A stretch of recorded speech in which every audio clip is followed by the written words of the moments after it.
As you can see in our background, it is the old Leyte capital here in Tacloban City. But Tacloban City is not the primary topic for our vlog today, as the featured place in our first pilot episode will be none other than the municipality of Alang-Alang.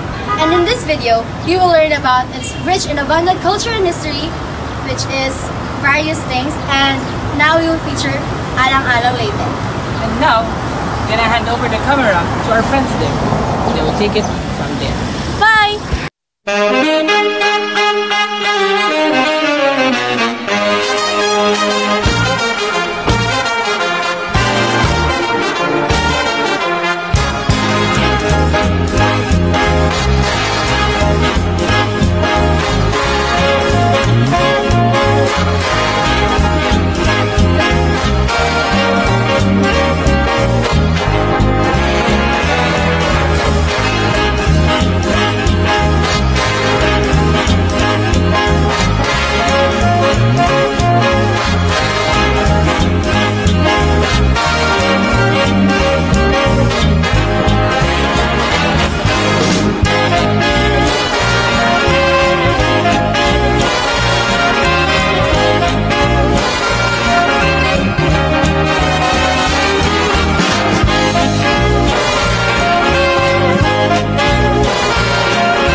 So ito na nga, ang nalaman namin tungkol sa Alang-Alang.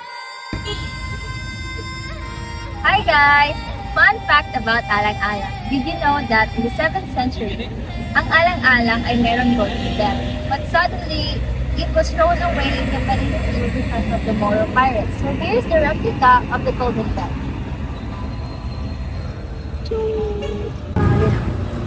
Bounded on the north by the towns of Barugo and San Miguel, on the south by Pastrana, on the northeast by Tacloban City, on the west by Santa Fe, and on the east by Haro.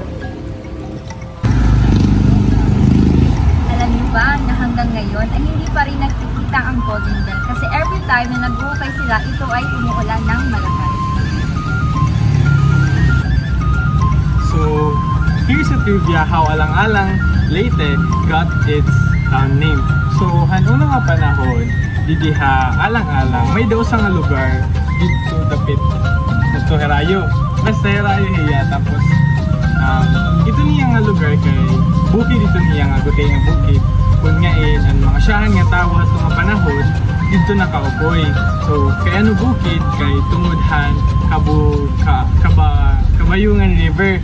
So ito niya ang Kabayungan River, kung naoran in makusog, na-overflow ang tubig. So as time passed by, ang tao dito sa bukid or ang hill, nagtitikad ang munduro. So baga naging crowded na hiya. So ang mga tao nag-worry kung nila ma-relocate. Tapos ang mga tao may natadan hera nga usang nga lugar dinhi Alang-Alang, which is ang binungtuan. Kaya nga binungtuan, before ka mga kada, matabog kahin usang nga bridge gadiya, pero ito niya nga bridge is very narrow. Tapos ang ubos ito nga bridge is ang Mainit River. So ito nga Mainit River, located kapit niya ha binungtuan. So, ito na binungtuan, pag ang mga tao natabog ito na bridge, nag-aalang hera.